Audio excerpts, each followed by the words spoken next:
They say history is written by the victors. But what happens when the truth is buried? Not by conquest, but by design. In episode 4, we uncovered a shocking revelation. Yahweh was not always alone. He once stood among other deities, powerful beings whose names were erased, their stories rewritten, their legacies distorted beyond recognition. The divine hierarchy hidden in Scripture tells a different story, one of lost gods, celestial councils, and a forgotten past that challenges everything we've been taught.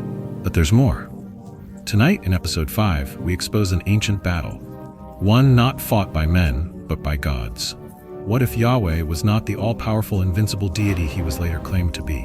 What if, on the sacred battlefield, he was outmatched, not by mortals but by another god?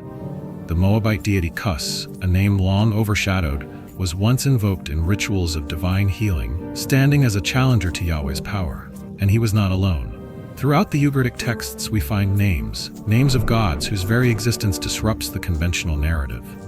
They are there, hidden in the shadows of Scripture, diluted by translation, obscured by time. But tonight, we unearth them. From Baal Hadad, swallowed by death and later resurrected, to the primordial chaos serpent Lotan, from the Canaanite god of dusk, Shalim, to his twin, Shahar, god of the dawn, these forgotten gods still whisper through the pages of the Bible, their presence concealed but never fully erased.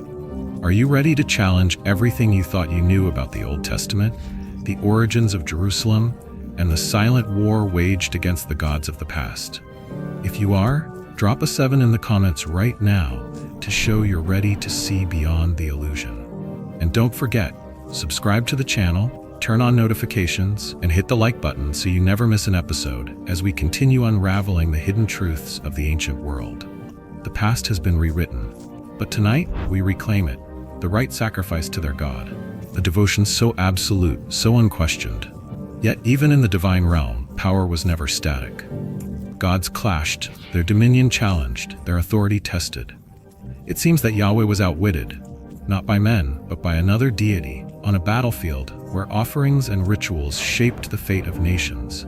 A god was wounded, yet healed, not by his own might, but by the power of Kos, the Moabite god, a divine rival whose influence has been largely forgotten.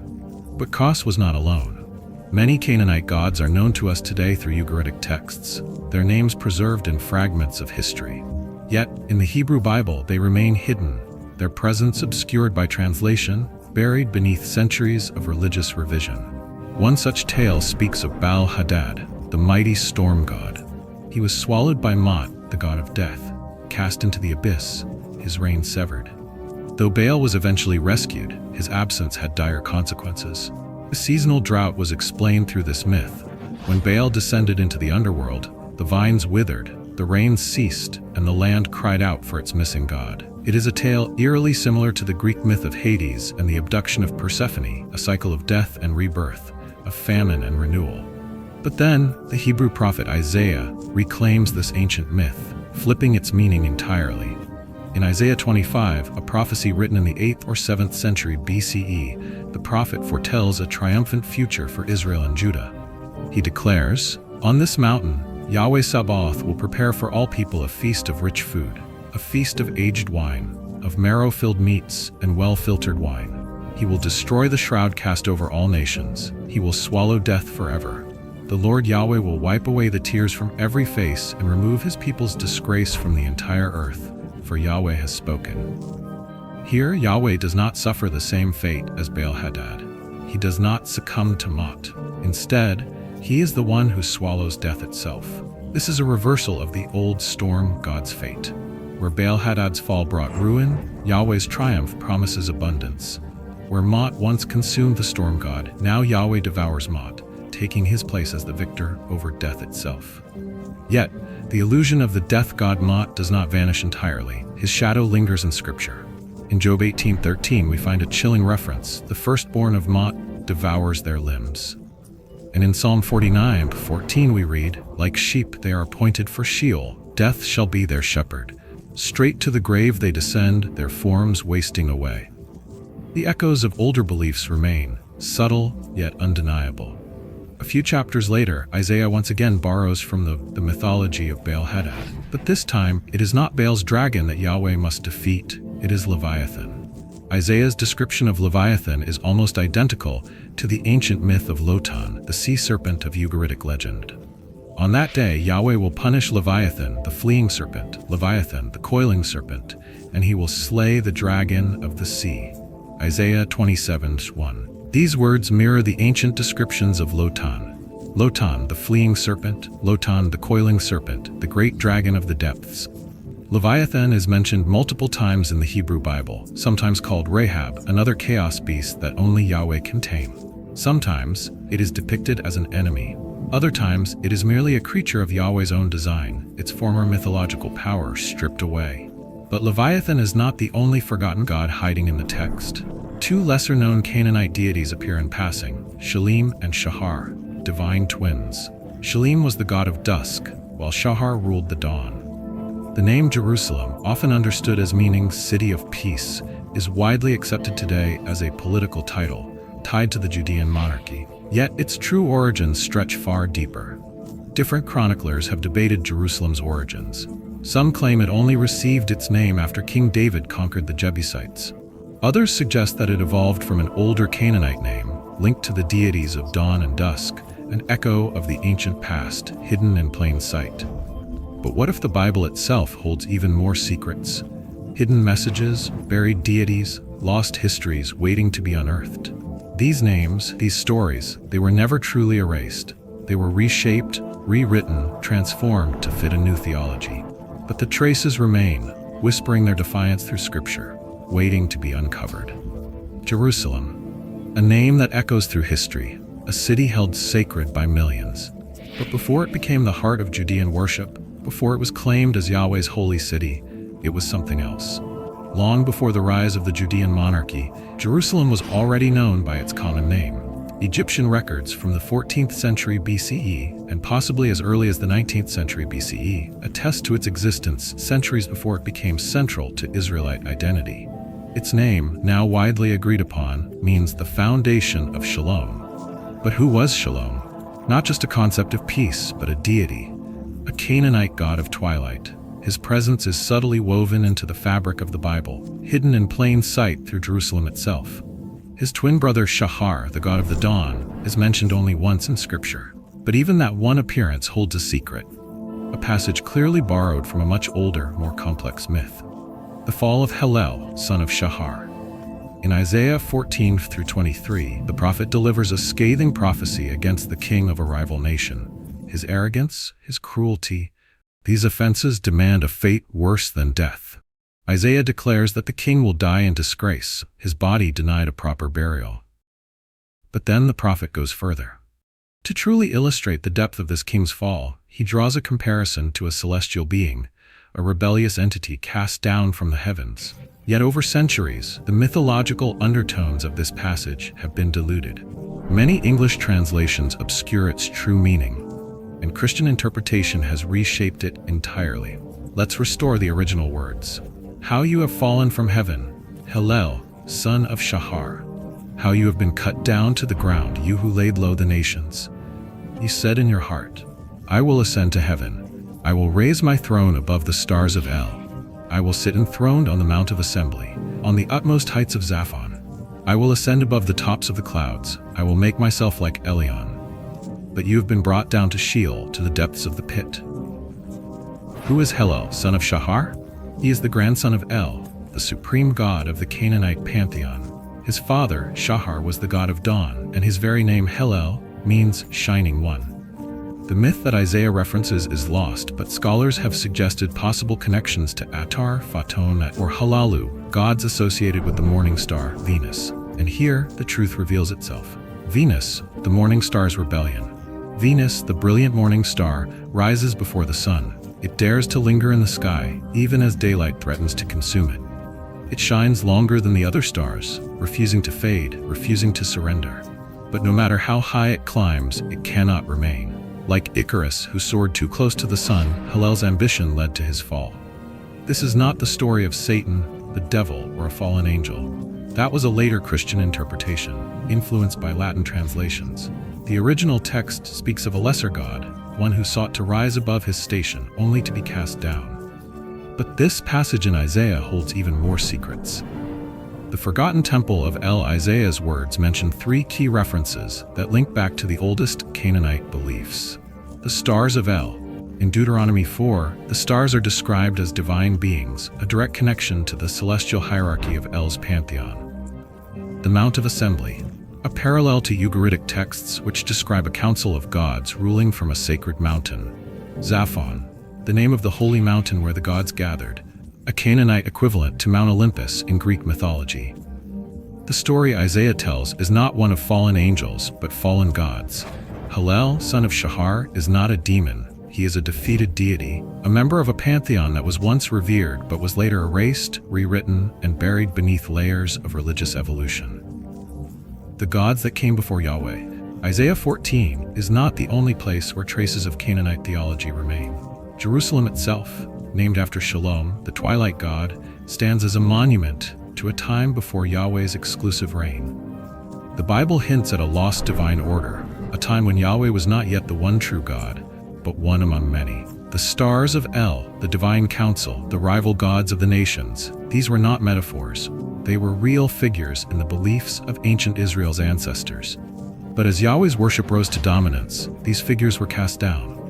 Some, like Hallel, son of Shahar, were transformed into symbols of arrogance and failure. Others, like Shil, erased entirely, their names surviving only in fragments. Rewriting history, erasing the gods. What we are seeing is not just a religious shift, but a deliberate rewriting of history. The gods of old did not disappear. They were rebranded, hidden, or demonized. The Morning Star's rebellion was no longer a cosmic struggle between gods, but became a warning against pride, reshaped into a cautionary tale of a king's downfall. But the original story still lingers, whispering its truth to those who dare to look beyond the veil. There are truths buried deep within the scriptures, stories rewritten, names erased, myths reshaped to fit a new order. But if you look closely, the traces remain. Isaiah 14 is one such text, a passage often misunderstood, its meaning distorted through centuries of translation and interpretation. The prophet delivers a scathing rebuke to a human king, an arrogant ruler whose pride leads to his downfall. Yet the imagery Isaiah uses is not merely poetic, it is mythological. He assumes his audience already understands the polytheistic legend behind his words. A story tied to Venus, the morning star. In the Greek copies of Isaiah 14, the name Hallel, the fallen figure at the heart of the prophecy, is translated as Hios, the bringer of dawn. The Latin versions call him Lucifer. Over time, this passage was misinterpreted by Christians, who saw in it not a warning to a mortal king, but a tale of a fallen angel, Satan himself. This misunderstanding did not stop at Isaiah. It spread into Ezekiel 28, where another king is condemned using mythological references. But Isaiah, despite his monotheistic message, still leaves behind brief but telling mentions of other gods, remnants of a polytheistic past.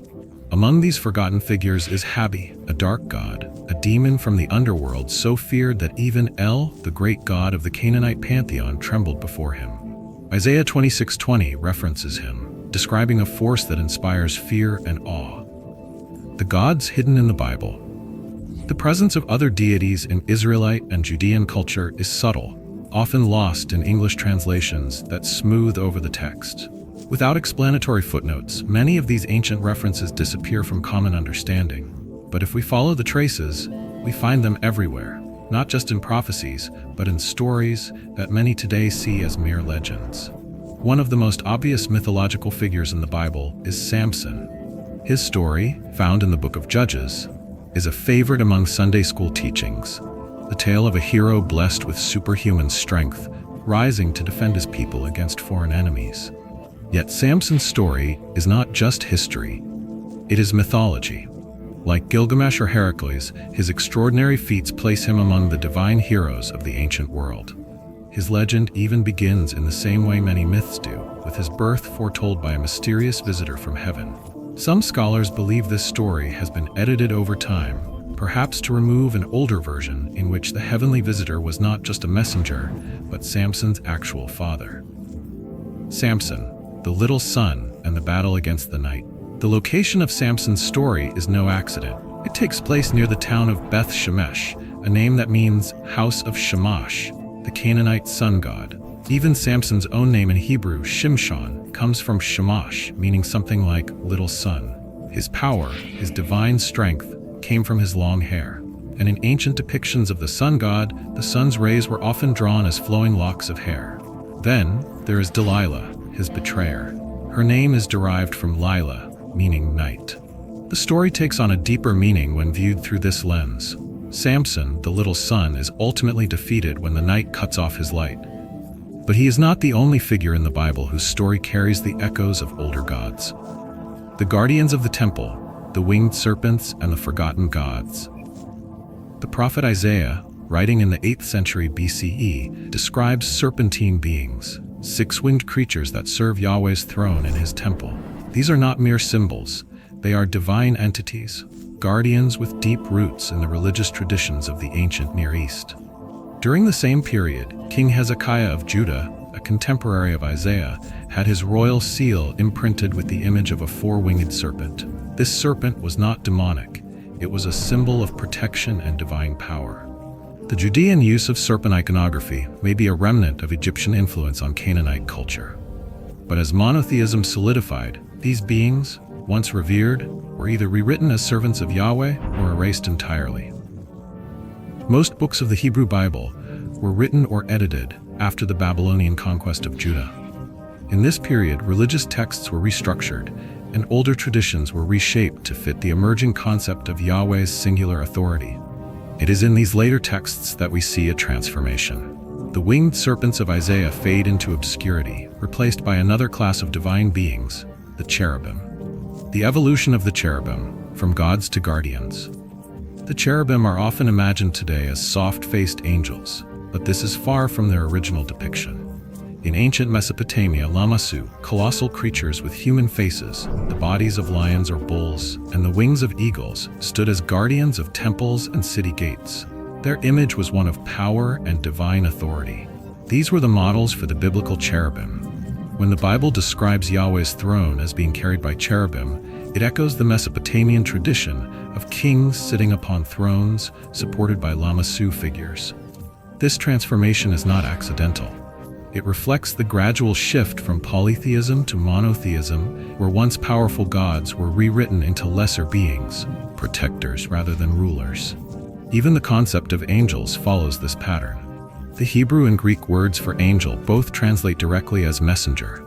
These beings, once divine figures in their own right, were ultimately reduced to mere servants of Yahweh. The hidden truth beneath the text. The Bible is not simply a record of monotheistic faith. It is a document of transformation, one that preserves the faint echoes of a pantheon that once ruled the heavens and the earth. If you look closely, you can still see them. The morning stars fall, the winged serpents, the forgotten gods, the lost myths buried beneath theological revision, they all tell the story of a time when Yahweh was not alone. These are the traces left behind. The signs of an older faith, one that has been rewritten, reshaped, and hidden beneath layers of history. And that is what we are here to uncover. The universe is not a creation of nothingness. In many ancient myths, the cosmos did not simply come into being by divine command. Instead, it was already there, an untamed force of chaos, waiting to be shaped. Before order, there was only the deep, an endless, primordial ocean swirling with chaos. From its depths, the first gods emerged. They did not create the world from nothing. They tamed it. They separated the sky from the land, imposed boundaries on the waters, and brought order to the formless abyss. Only then could life begin. Plants, animals, and finally, humanity. This ancient idea is not absent from the Bible. It lingers in its verses, hidden in its poetry. Praise Yahweh, O my soul. Yahweh, my Lord, you are great, clothed in honor and majesty, wrapped in light like a garment. You stretch out the heavens like a tent. You set the beams of your chamber over the waters. You set the earth on its foundation so that it will never be shaken. You covered it with the deep as with a garment. The waters stood above the mountains. At your rebuke, they fled. At the sound of your thunder, they fled away. They went up the mountains, ran down the valleys to the place you appointed for them. You set a boundary they cannot cross, so that they will never again cover the earth. This passage, found in Psalm 104, is a direct echo of older creation myths, tales of chaos being subdued by divine power. The waters of chaos, a god or a monster. In the Canaanite tradition, the primordial waters were not just a force of nature. They were a living being, a god, a monster, a cosmic enemy that had to be defeated before the world could be made habitable. The Canaanites called this force Lotan, a great serpent of the deep, locked in eternal battle with the storm god Baal-hadad. But Lotan was not the true master of the waters.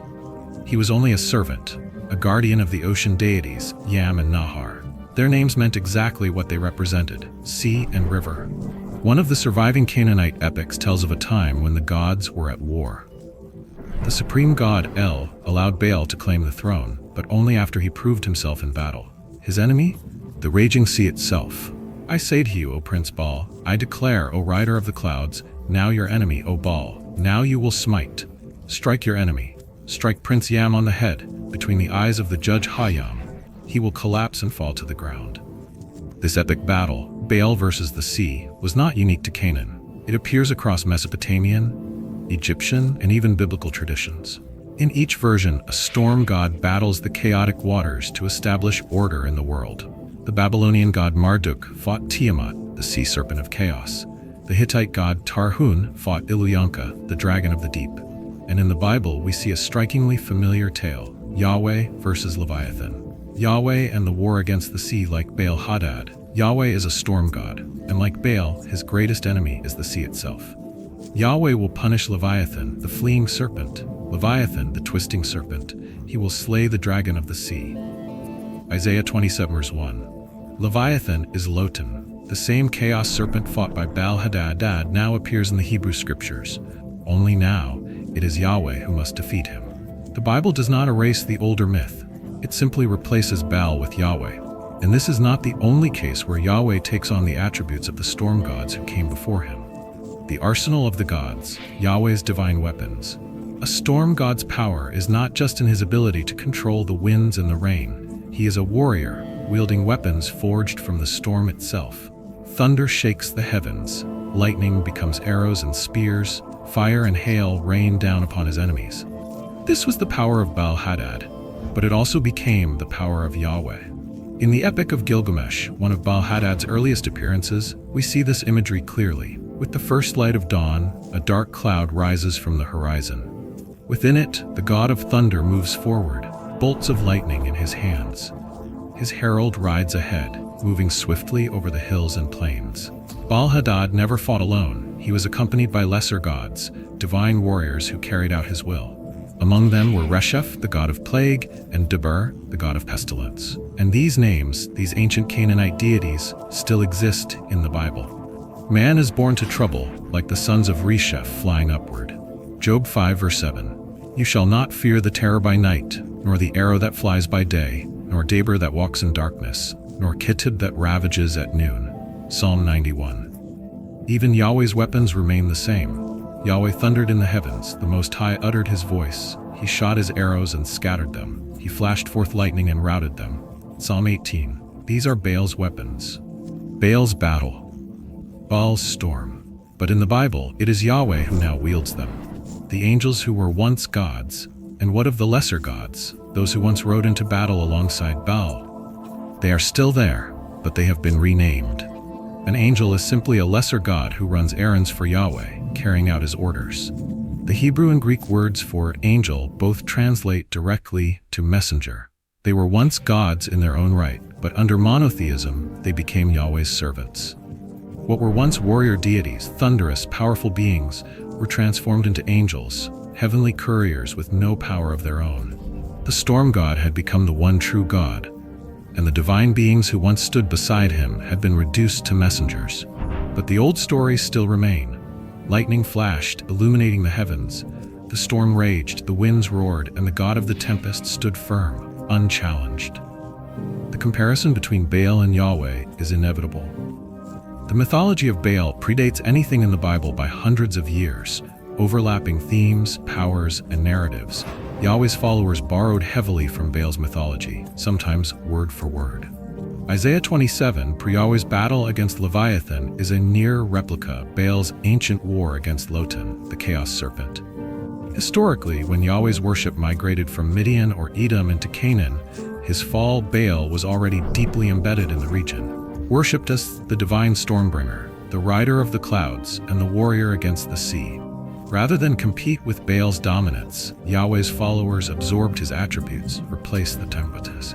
This adaptation theory also deep, bitter rivalry between the worshippers of Yahweh and Baal, a Old Testament. Elijah and the prophets of Baal, the destruction of Baal's temples, and the condemnation of Baal's worship all point neck and neck. Habakkuk 3, the lost poem of the storm god. With this context in mind, we turn to one of the most mysterious and overlooked passage, Habakkuk 3. This ancient poem is errors, missing words, and inconsistencies in Hebrew and Greek manuscripts, correct scribal mistakes, misinterpreted letters, and rare words with ambiguous meanings. But when these fragments are restored, a shocking truth emerges. One reshapes our Yahweh, the storm god of war. Habakkuk 3 describes a divine warrior, emerging from his sacred mountain in Edom. He is on the march. Yahweh rises from his holy mountain. His thunder shakes the earth. His war chariot rolls forward. The mountains tremble before him. The rivers scatter. His followers are under threat, and he comes to their aid. But he does not march alone. The text explicitly names Canaanite deities as companions: ghostness, war, and the underworld. Before him marches a strong warrior. Behind him follow Deber and Reshaped, the gods of plague and destruction. The people of Cushan and Midian tremble as her host advances. Wrath burns like thunderclouds darken the sky. Was your wrath against Yam, O Yahweh? Was your fury against Nahar? Was your anger against the sea? The answer is clear. Hish's enemy is the primordial sea itself. This passage mirrors the epic battles of Baal Hadad, where he wages war against Yam, the god of the sea, and Nahar, the river god. Here, Yahweh assumes the same role, Baal's mythological shoes. Yahweh bends his bow, firing poisoned arrows. He hurls bolts of lightning like spears. The storm unleashes its fury. The sun and moon stand still as Yahweh rides to victory. These are the weapons of Baal Hadad. No. The Forgotten Gods of Canaan. Habakkuk 3 was written by an Israelite or Judean poet, who at the time of writing did not question the reality of these gods. For him, Yam, Nahar, Deber, and Reshaped were Yahweh. Their presence in this text is undeniable. Elevate Yahweh above them. This dense collection of Canaanite gods within a single biblical passage raises an Herod. If these deities were still acknowledged even by Yahweh's followers, then fictional? From gods to myths. As with all spiritual belief systems, the transition from polytheism to monotheism was not immediate. The gods of Canaan were not erased overnight. Their names remained, their stories lingered, and their symbols continued to be used, even within the Bible itself. It was only later, as monotheistic doctrine solidified, that these gods were redefined. Some were transformed into mere metaphors, others became evil spirits, demons, or fallen angels, and some were simply forgotten altogether. Yet, despite centuries of revision, these gods still whisper from the ancient texts, their presence impossible to erase completely. And now, we are uncovering them once more. As Yahweh's worship evolved, so did the understanding of his nature. At first, he was a god among many, a powerful deity within the divine council. But over time, his status elevated, reaching a point where his followers declared him above all other gods, the supreme creator of all things. Unlike the deities of the past, Yahweh had no origin and no equal. To those who believed in this absolute supremacy, the logical conclusion was unavoidable. If Yahweh was the only true God, then what were the others? They were not gods at all, not in the same sense as Yahweh. Some became known as his creations, beings of power, but not divinity. Others were reduced to mere illusions, figments of human imagination. And then there were those who took on a darker form. Perhaps the gods that once ruled over the nations were not gods at all. Perhaps they were something else entirely. From gods to angels, from deities to demons. If Yahweh was truly the supreme being, then the lesser spirits of old, the gods once worshipped by ancient civilizations, had to be redefined. Some became angels, divine messengers carrying out Yahweh's will. Others became demons, malevolent forces intent on deception and chaos. Even the Nephilim, the legendary offspring of divine beings and mortal women, were not immune to this transformation. Some believed their disembodied souls became wandering spirits, trapped between realms, playing tricks on humanity, whispering falsehoods, masquerading as gods. Or perhaps, in a more radical interpretation, those gods never existed at all. They were nothing more than products of human imagination, given form by myth, fear, and superstition. But as Yahweh's supremacy became absolute, a new problem emerged. He had become too distant. The growing divide between creator and creation. Some Jewish philosophers, in their attempt to emphasize Yahweh's transcendence, inadvertently pushed him too far beyond reach. He became so far above creation that it raised an unsettling question. If Yahweh was beyond angels, beyond humans, beyond the material world, then how could he still interact with it? The gap between Yahweh and his creation had grown too vast. So theologians began to construct a divine hierarchy, a structure that spanned the distance between God and the world. At the bottom of this ladder were the angels, Yahweh's messengers and servants. Above them were seraphim and winged serpents, beings of celestial power who guarded his divine presence. Higher still were the archangels, rulers over different regions of the world, each one assigned dominion over a nation. This idea, radical as it seems, was not new. It was an adaptation of an older belief, the Canaanite idea that El, the supreme god, had appointed 70 lesser gods to rule over the nations of the earth. Now, in Yahweh's religion, these divine rulers had become archangels. The cosmic war, when kingdoms fought, so did their gods. This system is reflected in the book of Daniel, where archangels are depicted as celestial princes, waging war in the heavens while human kingdoms clashed below. The prince of the kingdom of Persia fought against me for 21 days.